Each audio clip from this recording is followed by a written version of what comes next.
Quand on n'est pas encore arrivé ici, il y a des choses qu'on ne comprend pas. On croyait que quand on vient ici, tout est fini. Tant que tu rentres seulement, c'est fini. Les galères est fini. Les galères, c'est pas encore commencé. Hein. Tu es venu pourquoi? Il y en a qui ont problème de la guerre, problème de famille, il est tout seul, il va se débrouiller pour venir en Europe travailler, pour vivre. Des fois même, tu vas dire, est-ce que j'ai pas préféré retourner? Il y a une plénitude tellement importante que je retrouve là-bas, que je ne trouve pas ici. C'est une chaleur particulière. En dehors de la chaleur du soleil, c'est cette chaleur humaine, cette chaleur familiale, qui fait que j'aime y retourner. Je me suis bien fait accueillir en Belgique parce que ce qui était bien, c'est qu'on avait beaucoup de gens du village qui étaient aussi avec nous, donc on n'était pas dépaysés. Le gars qui m'a fait les papiers, qui m'a dit qu'il va me faire venir, il m'a dit c'est en Belgique que je peux me réfugier là-bas, mais en France, il dit il n'a pas confiance. Mais en Belgique, il dit qu'il a confiance à les Belges. Africains, il est comme ça, ou les Belges, il est comme ça. Mais c'est pas tous les Belges qui sont comme ça. C'est pas tous les Africains qui sont comme ça. Non. Il faut qu'on se mélange, connaître les cultures différentes. Ну, мне очень все нравится в Бельгии. Мне здесь очень нравится. Мне нравится, какие добрые люди. Людям хочется также делать, отвечать réponse добром. Добром, делать добром.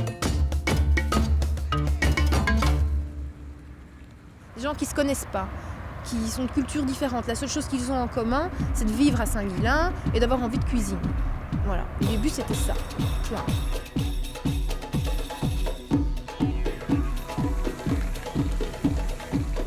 L'atelier cuisine est né suite à une rencontre avec le conseil consultatif et Picardie laïque. Donc le conseil consultatif voulait cuisiner en un seul atelier tous les pays. Mais c'était compliqué, un seul atelier, enfin un seul stand pour tous les pays, c'était pas gérable. Donc Picardie laïque a proposé de mener des ateliers de cuisine.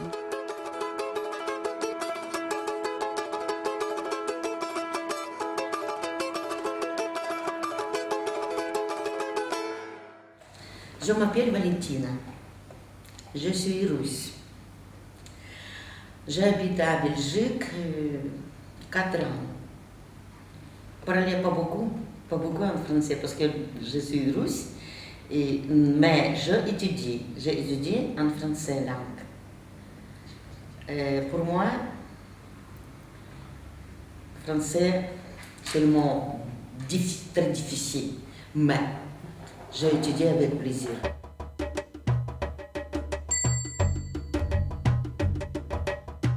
Je m'appelle Delbert Giolo Luigi. Je suis arrivé en Belgique en 1954-55. Mon père est arrivé avant en Belgique pour travailler donc à la mine, comme mineur. Et nous sommes arrivés après mon père, on a trouvé une maison, c'est-à-dire on a vécu à Tertre dans les baraques en bois. C'était pas évident d'arriver ici en tant qu'Italien, parler italien. Puis les parents parlaient italien, c'était pas facile pour moi aller à l'école, essayer de comprendre. Mais bon, au fur et à mesure du temps, je me suis fait une idée, je me suis dit, je vais essayer de récupérer, malgré que j'ai eu des difficultés au niveau scolaire. J'ai récupéré tout ça, ça a été pour moi, j'ai fait des études après.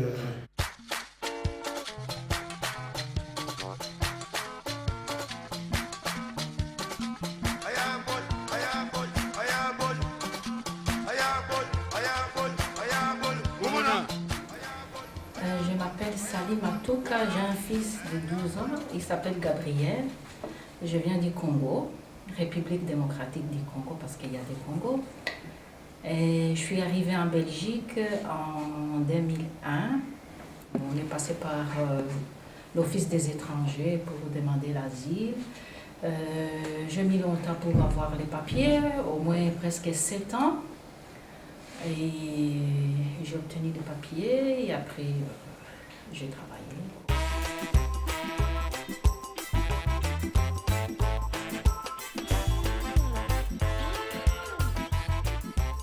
Bonjour, je m'appelle M. Sibi Babiri, je viens de Mauritanie. Je suis venu en Belgique en 2006. Quand je suis venu en Belgique, je ne connais personne. Je suis dans les hôtels à Bruxelles. J'ai pris un hôtel, mais je n'ai pas assez de moyens de rester longtemps. Mais j'ai demandé aux gens, comme je parle un peu, je me débrouille un peu en français, mais les gens ne me comprennent pas bien au début. Au niveau des papiers, c'était difficile. Mais moi, il y a des avocats qui m'ont aidé aussi, les procédures. Parce que je suis intégré dans le pays, j'ai fait plein de choses, elle a fait tous les documents pour me soutenir, quoi. En même temps, je suis rencontré avec une femme, et, elle est belge. Pour ça aussi, ça m'a aidé. Au début, le dossier se traîne. Après, et je dis maintenant, c'est quelqu'un qui a été intégré, elle a encore un enfant, c'est comme ça qu'ils m'ont donné les papiers.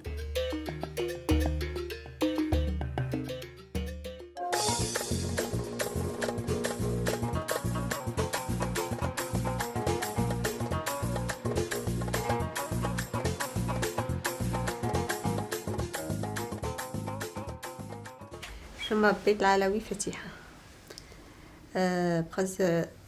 Les descentes marocains.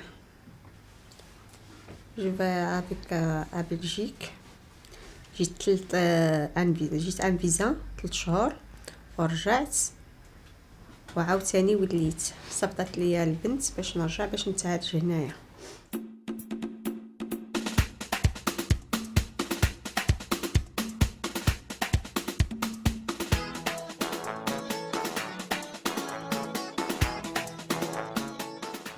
Je me présente, je m'appelle Kanaté Ismaël, je viens de la Côte d'Ivoire.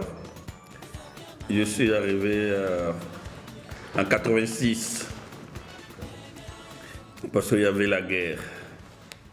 Le président Gbagbo ne fait rien que tuer les gens. C'est à cause de ça, je me suis réfugié en Belgique.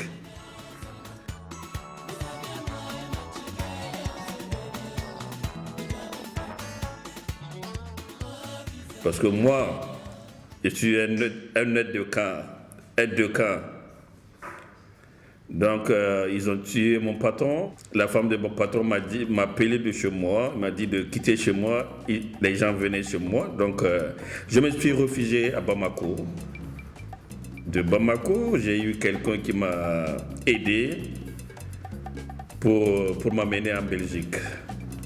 Mais j'ai tout payé avec mon argent qui m'a fait venir en Belgique. Donc je suis venu en Belgique, j'ai demandé l'asile, on m'a accordé l'asile.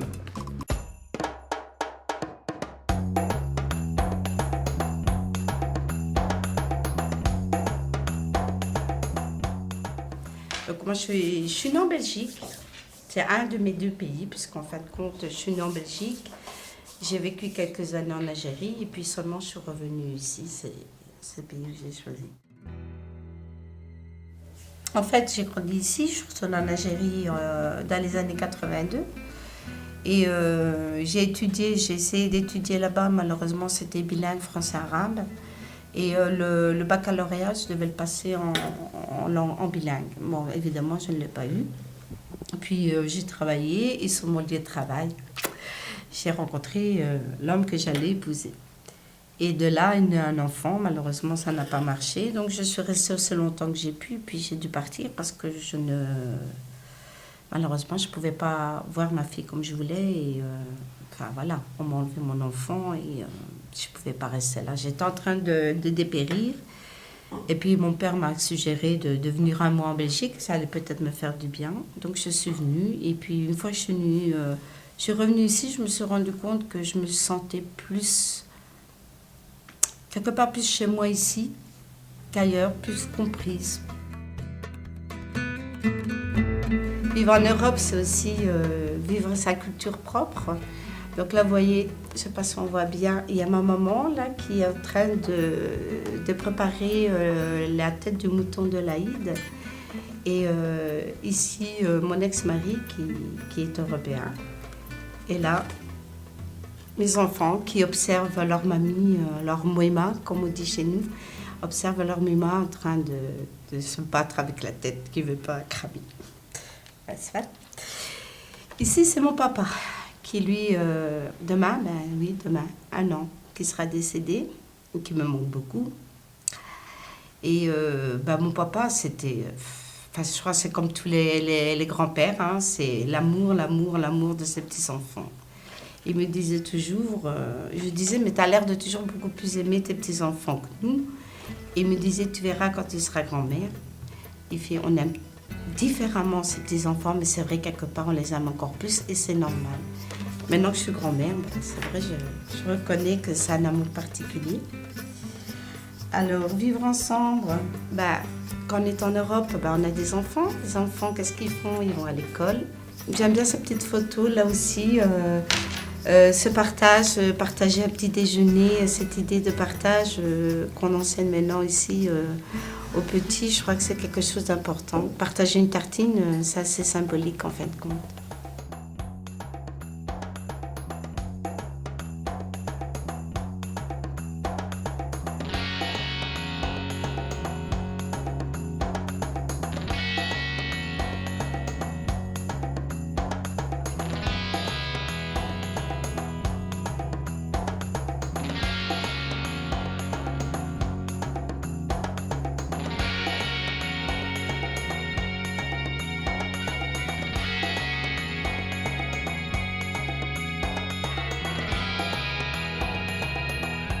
Les épices, oui, le parfum, les odeurs, tout ça, c'est mon pays.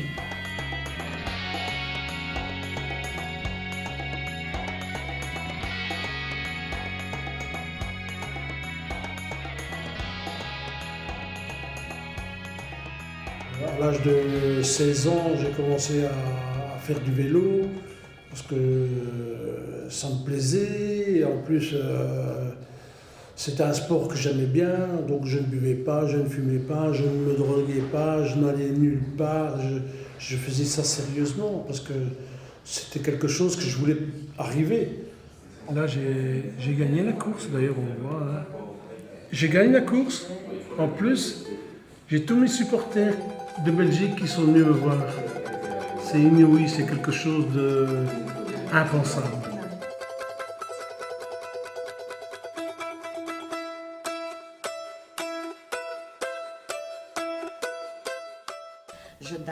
Je dansais à la scène. J'étais artiste de danse.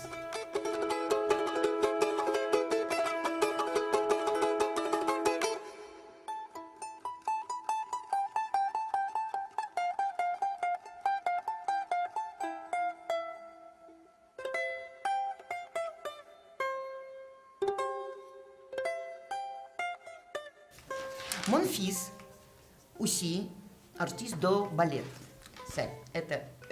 Il travaille en Allemagne, Dresden. Soliste, il est soliste de ballet. C'est mon fils. C'est ma fille cadette. C'est ma fille cadette ici. Ici, elle était jubilée 30 ans. C'est passé un an. Nous allons à Russie. C'était jubilé. C'est mon fils. Il étudie à l'école de chorégraphie. Ici, lui, 10 ans.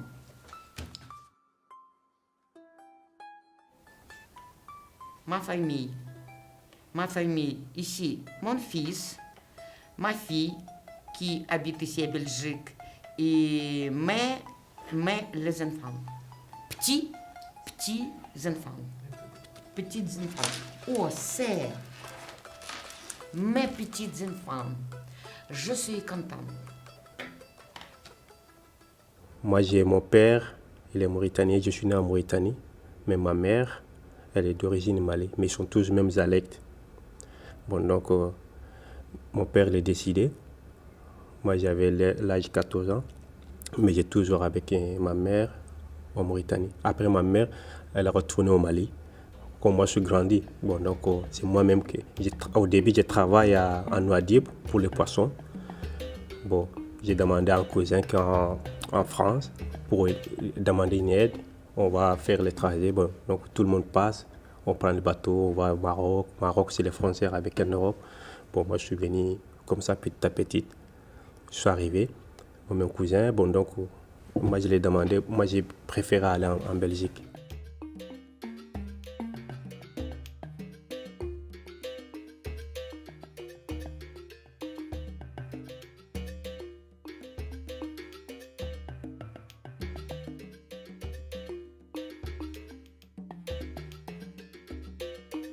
Là où on m'a mené dans le centre réfugié d'Autan, Croix-Rouge d'Autan, je t'ai dit vraiment, je suis parti là-bas. J'ai pas eu de problème jusqu'à. On m'a donné mon papier, on me dit donc maintenant je dois sortir dans le centre, aller chercher maison, aller chercher du travail. Lâché comme ça. Lâché comme ça, je suis venu, là où je suis venu à Saint-Guilain. J'ai dit Dieu merci. Encore, parce que vraiment, quand je suis venu à Saint-Guilain, je n'ai pas eu de problème jusqu'à aujourd'hui. J'ai fait 6 ans à Saint-Guilain sans problème. وحيت كنت مشيت لاكومين باش كنصاوب الوراق وداك الشيء مشينا عند مدام سيمون وراتنا شجلتني مع الناس في الكوزينه وبديت كنمشي مع الناس في الكوزينه وداك الشيء وليت عاد شي شويه ولفت. Les personnes de l'atelier de cuisine sont arrivées suite à plusieurs appels qui ont été lancés dans la région et également lors des fêtes que l'on organisait. On a également envoyé des courriers aux personnes qui venaient d'arriver et puis du bouche à oreille. On se retrouve avec un groupe de plus de 25 personnes actuellement.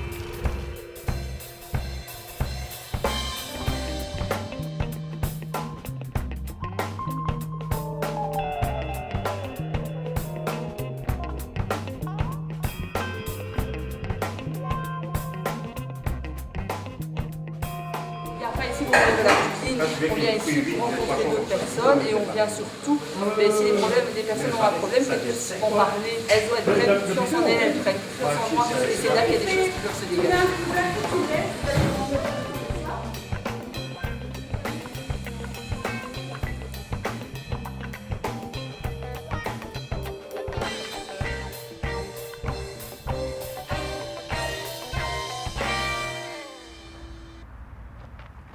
Le but, c'était d'arriver à faire un plat interculturel, c'est-à-dire où on ne met pas les différentes cultures les unes à côté des autres, mais où on les mélange pour donner quelque chose de nouveau, mais qui a une saveur particulière.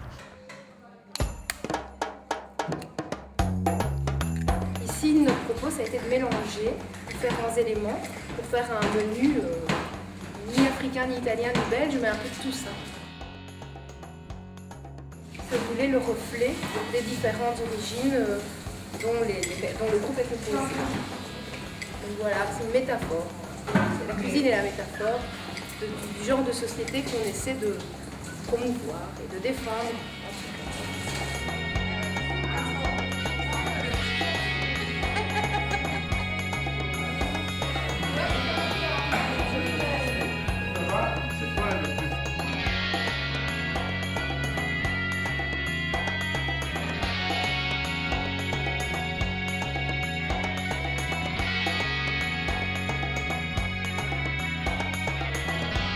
Ce qui m'a surpris en Belgique, moi, quand je suis arrivée à l'aéroport, premièrement, j'avais perdu ma valise.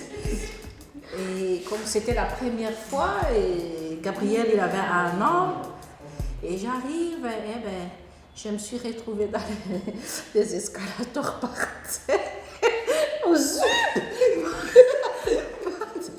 Moi, je dis, bon Dieu, on va dire que c'est la première fois important au Kenya, il y a tout ça, quoi. Moi, je ne sais pas qu'est-ce qui s'est passé, quoi, pour me retrouver par terre, quoi.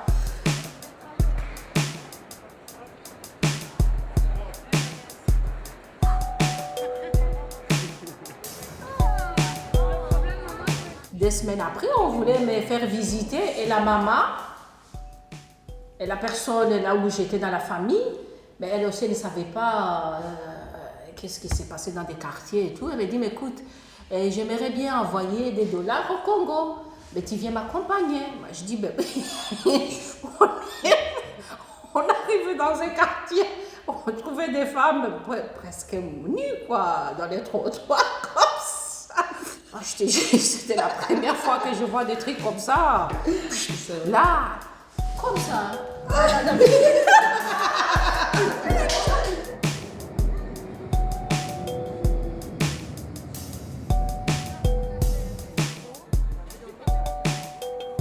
Un truc qui m'a vraiment choquée quand je suis partie, je suis retournée maintenant parce que bon, évidemment, tu pars, tu reviens, tu pars. En fait, tu ne sais plus quand tu pars et quand tu reviens en fait. Hein. Est-ce que je retourne chez moi ou est-ce que je vais chez moi? Où est mon chez moi en fait ça? Et un truc qui m'a vraiment frappée, c'est qu'on était à un parc d'attractions. Et tu as une énorme pancarte, un panneau, où tu vois un couple et qui s'enlacent, qui ne se tiennent pas la taille, lui féminin, c'est interdit. Les couples n'ont pas le droit de se toucher. Mais moi, je n'avais pas vu ce panneau-là. Donc, j'étais avec Rudy. Donc, Rudy est assis sur le banc avec mes soeurs, les neveux et tout. Et moi, j'ai voulu faire ça. Tout le monde, oh, tu peux pas. Pourquoi? T'as pas vu le panneau? Je sais pas, vrai. Je vais y voir. Et effectivement, il y avait un panneau où les couples ne devaient pas se tenir, s'enlacer et tout. Alors là, au début, choquée, et puis je dis, je vais prendre une photo, c'est ça, c'est unique. C'est pas en Belgique qu'on verra ça, effectivement.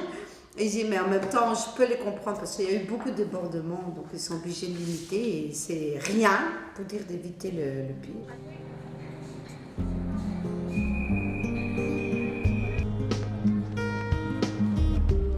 Bruxelles, c'est Bruxelles.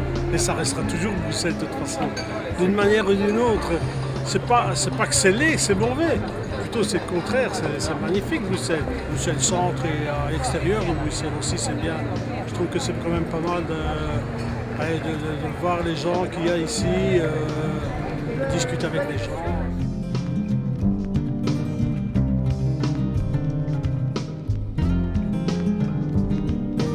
J'aime les fleurs, je défends. Elle a tous les jours des bouquets en fleurs. On a le même poids commun, les fleurs.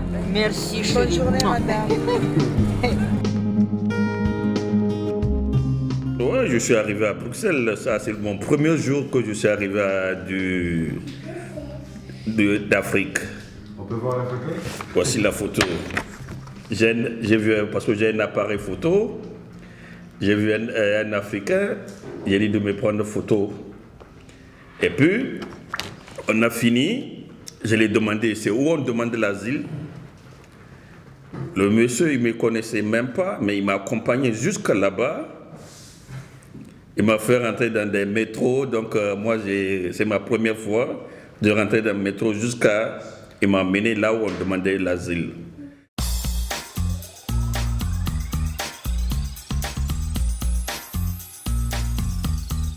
Oui, Bruxelles, c'est les cultures, c'est les langues, c'est la diversité, c'est beau l'architecture.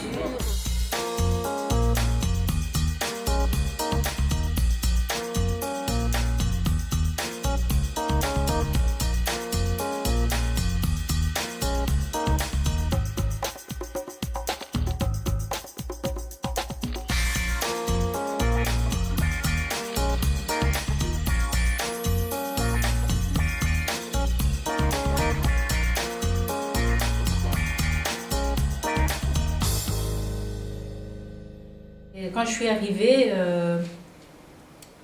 arrivée à Autrage. C'est là où j'ai habité au moins 4 ans. Mais ça n'a pas été si rose que ça, quoi, pour moi.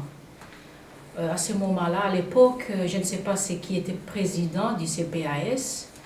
Et je me souviens, à chaque fois, je marchais à pied pour aller chercher les sous pour moi et mon fils pour manger, quoi. Parce qu'on disait à chaque fois, c'est une fois par semaine qu'on allait nous donner quelque chose pour manger. À chaque fois, il n'y avait rien. Il fallait se taper pour aller à Baudou. C'était pas évident parce que les transports, c'était aussi difficile. Et l'assistance sociale aussi, c'était une pierre, quoi. C'était quelqu'un qui n'avait pas de cœur. Je ne suis pas la seule à le dire. Même on peut demander aussi aux autres, quoi, que ce soit immaculé, les autres. Mais il y a des fois, je me retrouvais sans électricité chez moi. Et c'est toujours les amis qu'on courait de gauche à droite pour aller à Frameries, ainsi de suite. On était dans un bus, tout le monde. On nous donnait des tickets, on te dit, toi tu vas aller, tel endroit, tu arrives, tu ne connais pas là où tu vas, tu rates les trains, tu ne sais pas dans quelle voie que tu vas t'aller, ainsi de suite. Je suis arrivée ici à 13h30 à la gare. Il fallait attendre le bus pour aller à Bordeaux. Et j'arrive à l'accueil et c'était pas fou ce que tu étais. Mon Dieu, je dis comment je vais me justifier. J'étais où j'étais, je ne connais personne. J'étais où je ne sais pas. Et par après, on s'est retrouvés au Homme-les-Colombes. C'est là où on nous avait déposé avec Gabriel. Et après, je me suis retrouvée à Outrage. Et Outrage, j'ai eu aussi des coups qu'on nous avait traités de sales nègres et tout.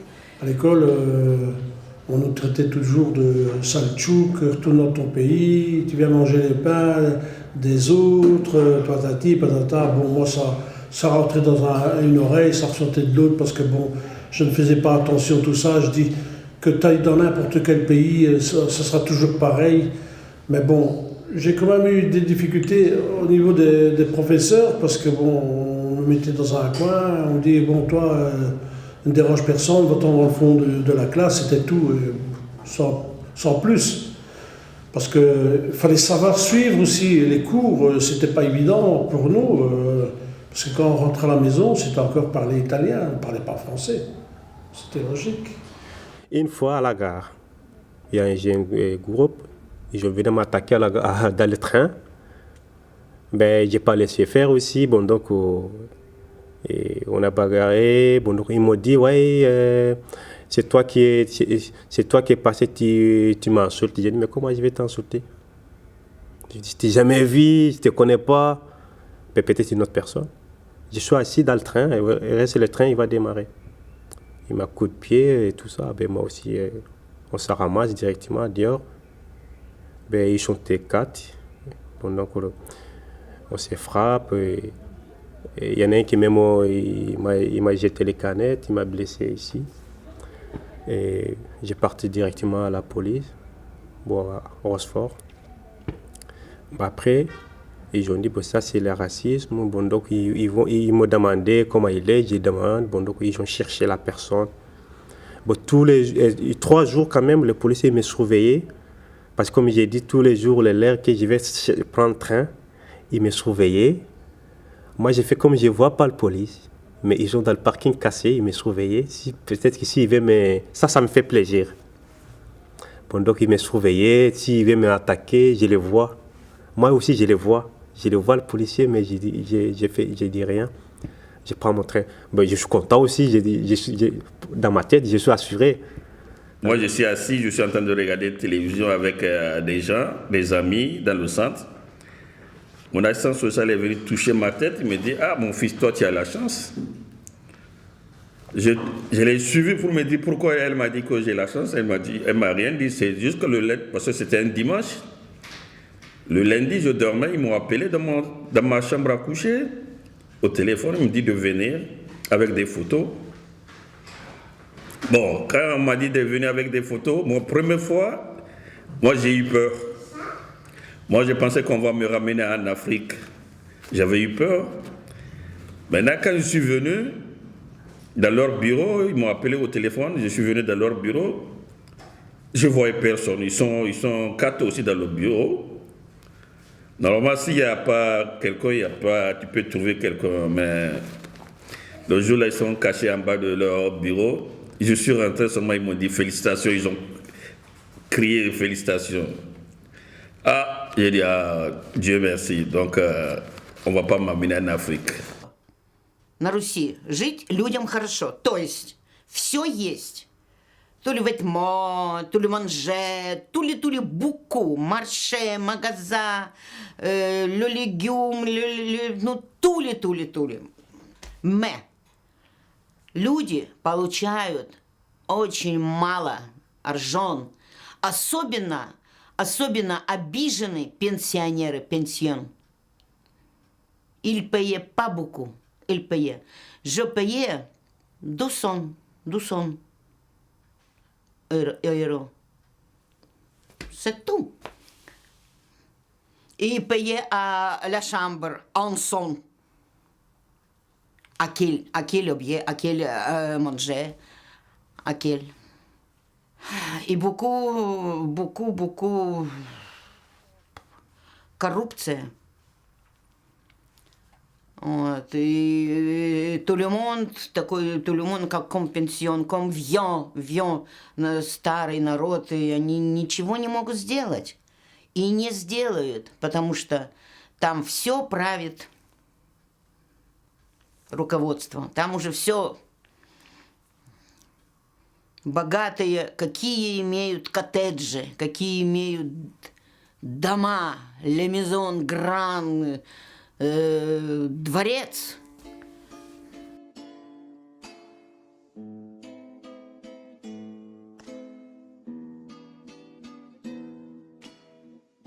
А maintenant, ici, à Belgique, je dis merci beaucoup за все, что я имею, что мне дали, comment, la maison. Merci.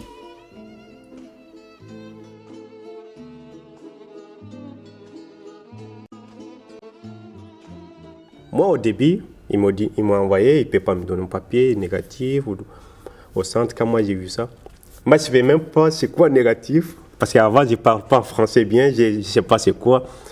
Après, j'ai dit, ah bon, j'ai donné les papiers, j'ai montré le papier, j'ai dit, bah, ils m'ont donné négatif avec un sourire. Dit, mais toi, tu es malade, ils te donnent négatif. Donne-moi le papier, peut-être si tu es un positif. J'ai dit, bah, mais tu es un négatif. J'ai dit, mais un négatif, c'est quoi? Il dit, ben, pour dire que bon, donc on ne te donne pas quitter le territoire. J'ai dit, ah bon? Ben, il dit, ben non, moi je ne quitte pas, je vais quitter, je vais où? Il dit, mais toi, tu rigoles. Ben, il y a des gens qui ne mangent même pas. J'ai dit, moi, je m'en fous. Toujours négatif. Il y a un négatif, on ne sait pas seulement qu'en négatif, on va partir. Ben, moi, j'ai vu négatif. Après, on l'a offert, demande, on l'a accepté, j'ai resté. Après, les deuxième fois, ça a resté longtemps. Bon, en même temps, moi, j'ai fait la formation, j'ai fait... Bon, intégration, ça aussi, ça soutient les gens. Bon, donc, c'est ça qu'il y a beaucoup d'étrangers, je crois qu'ils doivent comprendre ça. Voilà, moi, pour moi, c'est bon. Moi, j'étais venu ici, je ne parle pas bien français. Mais tous les gens que j'ai pas, on a de connaissances, ils ne parlent pas ma langue, j'ai obligé de prendre le français. Il ne faut pas que tu es là pendant 10 ans, 5 ans, 20 ans sans parler. Moi, je trouve que c'est beau. C'est pas que pour eux, c'est pour toi. Ça va ouvrir la porte pour toi-même.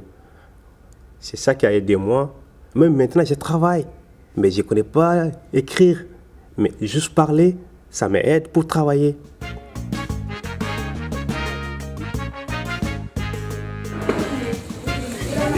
La difficulté parfois de compréhension, ça c'est vraiment une grosse difficulté. C'est une anecdote, hein, mais Angélique, il faudra des tomates pour la semaine prochaine. Il va prendre des tomates. J'apporte des tomates, mais en fait c'est pas des tomates qu'il a besoin. Non. Il me dit non, c'est des tomates coulées. Donc je retourne au magasin, je fais des tomates coulées. Et puis ben non, c'est pas des tomates coulées, c'était du concentré de tomates. Donc ben, je pense que ça c'est vraiment un souci. Qu'est-ce qu'on fait quand on est confronté comme ça à la barrière de la langue? Alors là, c'est le système D. Donc on essaie de parler avec les mains, on dessine. Ou alors on trouve dans l'entourage les enfants qui sont bilingues. Au pire, nous, dans notre travail au relais, on travaille avec des interprètes. Là, ça c'est quelque chose de formalisé.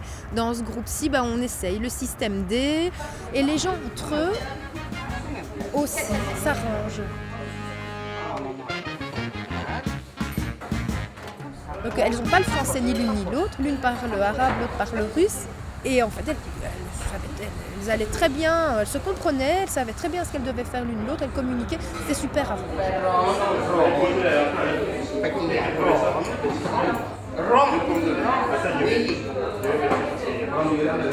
C'est comme ça facile. C'est comme ça facile.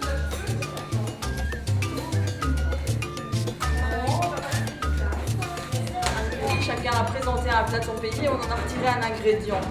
Et on mélange les ingrédients. Donc on a appelé ce bouillon melting pot où on a ajouté en plus des vareniki. Au lieu de mettre un ravioli ou quelque chose qu'on pourrait mettre dans un minestrone, on a pris un légume de chaque communauté et on en a mis un vareniki. Et Valentina, elle ne veut pas trop mélanger son vareniki dans le bouillon. C'est conservé. Elle veut conserver son origine de recette, c'est normal. C'est normal. Voilà. On va les mettre, Valentina. On va les mettre dedans. Je ne sais pas. Non, pas comme ça, pas manger. Comme ça, pas manger. Parce que je ne sais pas. Comme vous savez, comme vous voulez. Tu te souviens, c'est comme le souper à Tourati, à Beaudour, comme le souper. Ah! Tu te souviens, voilà, c'est la même recette. C'est la même recette. Ça va bien, comme tu veux. Mets-les dedans. Non.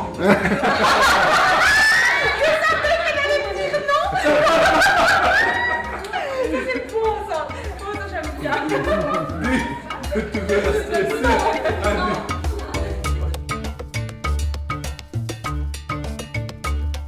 Vraiment, ça m'a apporté beaucoup de choses parce que vraiment, j'ai trouvé des gens qui sont vraiment gentils dans l'atelier de cuisine, que même le dimanche, Angélique n'est pas au courant, mais le dimanche, il y avait une fille qui m'avait demandé un plat.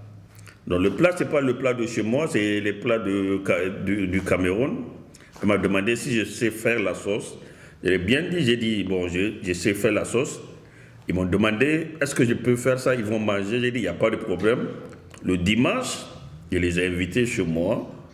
Ils sont venus à 3, avec Lydie et puis Dafalgan. Donc, ils sont venus chez moi. Donc, vraiment, le dimanche, là, je ne peux pas oublier le dimanche. Parce que le dimanche, je suis seul chez moi. Je ne fais rien que regarder la télé, manger que des trucs et puis faire grossir pour rien du tout. Donc, le jour-là, vraiment, ça m'a fait vraiment plaisir quand ils sont venus chez moi. C'est une belle leçon de vie, en tout cas. On apprend tant les coutumes, tant les habitudes, tant... on découvre la personnalité des personnes également. Et pour moi, ça démontre vraiment que l'interculturalité est une chose importante. Pouvoir se mélanger, pouvoir comprendre les uns les autres. Pourquoi le groupe a marché? C'est vrai. On est des origines différentes. On est des étrangers, mais aussi des Belges. Il y a aussi des Belges parmi nous. Pourquoi on s'entend si bien? D'abord, il y a du respect. Simplement, on est là à l'écoute, on peut s'exprimer librement. Il n'y a pas de sujet tabou. On peut parler librement sans pour autant tout de suite crier haut. Et ce qu'il y a, c'est qu'il y a quand même, par rapport aux organisateurs, il y a quand même une bonne psychologie. La personne étrangère ne comprend pas nécessairement, on a quand même des personnes qui ont du mal à comprendre le français. Vous prenez le temps d'expliquer. Il faut expliquer les choses aux gens. Par mon travail, j'ai remarqué que si tu n'expliquais pas les choses aux gens, que tu étais trop oui, non, automatiquement, il y a un effet... ça peut être pris comme de l'agression. Je pense que ce qui a marché aussi, c'est que on a tous besoin et je crois que maintenant plus que jamais, on a tous besoin de sentir appartenir d'exister, tout simplement.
C'est une chose qui me parle beaucoup parce qu'au niveau du métissage, il y a une préservation de l'identité. Voilà, c'est un métissage, mais ce n'est pas... c'est un ensemble homogène et ce n'est pas quelque chose d'unique. Voilà. Et le métissage, justement, c'est la diversité. Et là, j'adore cette idée de voilà, chacun avec son identité, sa personnalité. Les enfants, c'est un beau mélange des deux. Et on voit beaucoup de... Enfin, j'imagine beaucoup de respect pour pouvoir accepter l'autre tel qu'il est dans son monde.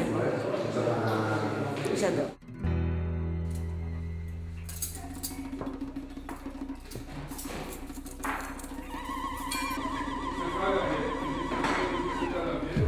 Yeah, nyam nyam nyam nyam. On va nyam nyam.